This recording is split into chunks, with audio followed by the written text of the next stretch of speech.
welcome to the SLP Next Door podcast. I am so excited that you're here. This is going to be a space for you to stop in and find answers to your questions when it comes to speech therapy for toddlers. You know, if you would have told me 4 years ago that this is what I would be doing right now, I would have laughed in your face and said, yeah, right.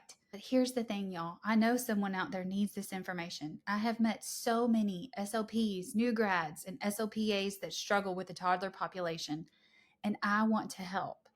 You know, when I first started the SLP Next Door a few years ago, it was because I couldn't find the information and the resources that I needed to help this toddler population. I was struggling. I was not seeing progress. Parents were asking questions that I didn't know how to answer. And worst of all, I was second guessing myself. So the concept behind this podcast is going to be simple. Most of the time, treating toddlers occurs in the home health side of speech therapy, right? Occasionally we see them in the clinics, but for the most part, a lot of therapists are treating in the homes, which means that we commute a lot.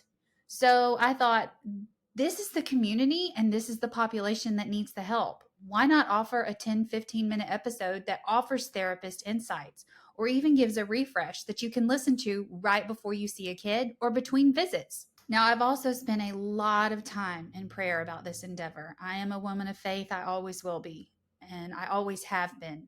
And it has taken months and months and months of behind the scenes research, work, anxiety, and time. But my friend, it is 100% worth it, and I am honored that you have trusted me to help you on this journey. I will take you from the speech therapist that dreads sessions with toddlers to finding the joy that toddlerhood is. And together, we can and will do this. So let's jump into the meat of this episode, shall we? Today, I'm going to tell you all the same thing that I tell my CFs whenever I start supervising them. Toddlerhood is totally different, and you have to shift your mindset. One of the first things that I do whenever I meet a toddler is determine how they are communicating. And with this population, our very first objective for speech therapy should really be to improve their communication skills. Why? Because the number one concern from parents and caregivers is that they always just want the ability to communicate with their toddler, right? They just want to know what their toddler wants. And we have to keep in mind that communication happens in a variety of ways, right? We use verbal speech, body language. Heck, we even carry our own personal devices for communication at this point in our back pocket and beyond. As adults, we are not limited to one method of communication, so why are we putting that expectation on our toddlers? Now, anytime I do an initial evaluation, I always like to remind parents that seeking out help is the right move. And together, we can and will figure out a plan forward to help them out. Parents will typically tell me how their toddlers just don't talk to them. Or I thought everything was all right until they were around other kids, and then I realized that they're not doing what the other kids were doing. Or I know he wants to tell me something, but I have no idea what it is. And now we're throwing major tempers whenever he doesn't get what he wants, and I'm afraid he's going to get hurt. And let me just also add in here that there is no such thing as a bad toddler. There is such thing as a frustrated, overstimulated, overwhelmed, or doesn't know what else to do toddler. But toddlers themselves are not bad, ever. So here's why we have to change the way we are looking at toddlers. We have to ask, how does your child communicate with you? Now, whenever I ask this question of parents, I almost always see a shift in them. It is important for us, the clinicians, the treating therapist, and the parents to see how a toddler is communicating so that we know what skills to build from. Asking this question of parents helps them to look at their toddlers from a different angle, a different perspective. It also provides an opportunity to educate and remind parents that even as grown-ups, we use a variety of skills to communicate, and so do our toddlers. Now, initially, it doesn't really matter if their form of communication is what we would call appropriate, okay? All that matters is that we have an understanding of how a toddler is getting their needs met. Now, determining how a toddler is communicating or getting their message across should be the first thing that you do in evaluations. However, it is also something that most standardized tests do not include when it comes to determining strengths and weaknesses, right? Which, for the life of me, I will never understand why it is not in there. But here are some ways that you can do it. In addition to completing a standardized assessment, you can also just ask a parent a few questions. How does your child let you know that they want something? Does your child make choices? If so, how do you know that they've made a choice? What happens when your child does not get what they are asking for? And if you'll notice, these are all open ended questions. So when you ask them to parents, it's going to open up for a conversation about how their child may not be talking, but they are communicating. Don't worry about memorizing these questions, my friend. You can find an easy to use handout for determining a toddler's methods of communication as part of my free toddler toolbox at the slpnextdoor.com/toolbox. The handout that you'll find there includes open-ended questions for parents and a checklist of different ways communication can occur. After you complete it, it will also provide a visual representation of what method or methods a toddler is currently using for communication. You can then share it with parents and work together to create a plan for moving forward. You can find all of those resources at the slpnextdoor.com/toolbox.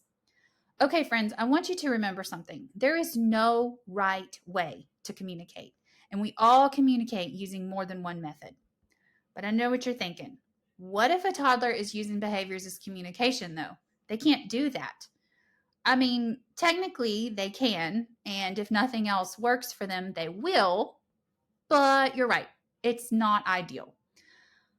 The truth is that when a child is using behavior, it becomes a little bit more complex of a process because, we have to determine the root of the behavior and then determine what we can do to get ahead of the behavior, to prevent the behavior.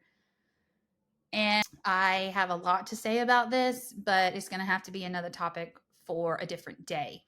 I will tell you, if you find yourself evaluating a toddler with some significant behavior issues, occupational therapy is a great consult for that. Now, once we've determined how a toddler is communicating, what do we do next? Well, other than evaluating, we also have to choose goals. I'm going to dive a little bit deeper into this on an upcoming episode, but for now, let's do a quick overview so that you can start implementing some of these today. Now, many times it can be difficult to determine what goals would be appropriate for this population, right? Those standardized assessments list so many deficits, so many different areas that it can be hard to figure out. Where do I start? Here's what I say, my friends. Always think functional and communication whenever it comes to choosing goals for your toddlers. Let's say you meet a 2-year-old who presents with limited vocalizations and a few gestures. Her parents report that she has a few word approximations and she will request by either bringing the item to them that she needs help with or she will vocalize until someone responds. She has recently started imitating a few actions, but she is not quite imitating sounds yet. Now, since we know that she's vocalizing, let's build on that. We can incorporate exclamatory sounds, animal sounds, and we can even encourage more word approximations, right? Plus, she's also using gestures to communicate. So let's incorporate some sign language, maybe some more gestures, and help her become more specific with her requests. So, how do I write a goal for that? Well, first of all, we're going to need a long-term goal. I'm going to keep it broad and simple for this, and I'm just going to say, let's improve her communication. Then I'm also going to write 3 short-term goals: imitation, identifying vocabulary, and answering questions. Now, to be honest with y'all, I almost always start toddlers with these 3 goals because they are broad and they encompass a ton of skills while also building some very important developmental concepts in toddlerhood. More importantly, each concept can be implemented into daily routines or activities during sessions, and they are easy for parents to practice outside of therapy sessions. Most importantly, they will all build on their current communication and developmental level and skills. So as we progress through therapy, these goals will definitely become more specific because we will have more insight as to the specific areas of strengths and weaknesses in development. But that always comes after spending time and building relationships. We're just looking to get started in initial evaluations, right? So keep it broad and simple. Here's the big takeaway from today. When it comes to toddler evaluations, initially we want to build their communication. We want to find out how they are communicating and grow those skills.